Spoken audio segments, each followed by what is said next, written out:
Amazon apre in Veneto 3 nuovi depositi di smistamento con spazi dagli 8.000 ai 5.000 metri quadrati, Vicenza, Treviso con 2 poli, uno a Riese Pio X. Però qui c'era l'ex scardellato e quindi sarà un grande intervento di rigenerazione urbana. La soddisfazione dell'amministrazione è quella di aver convinto Amazon di orientarsi verso un immobile già esistente, quindi evitando che ci sia ulteriore consumo del suolo. 5.000 metri quadrati, l'ultimo miglio di un'area estesa come quella del mercato ortofrutticolo, in parte abbandonata.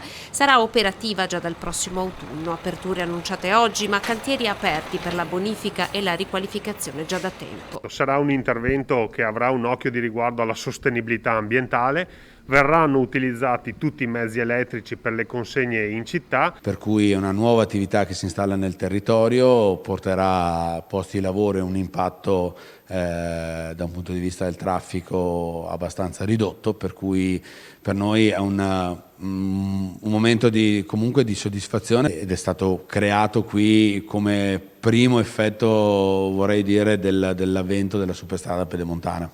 I 3 siti di logistica vanno ad aggiungersi ai 2 centri di distribuzione di Rovigo e i 2 depositi di smistamento di Verona e Vigonza a Padova.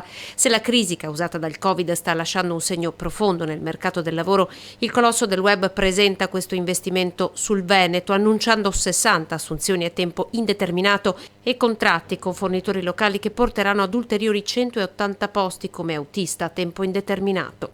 Una buona notizia, secondo la CISL di Treviso e Belluno, il segretario Massimiliano Paglini chiede garanzie in termini di sostenibilità non solo ambientale ma anche e soprattutto sociale e contrattuale.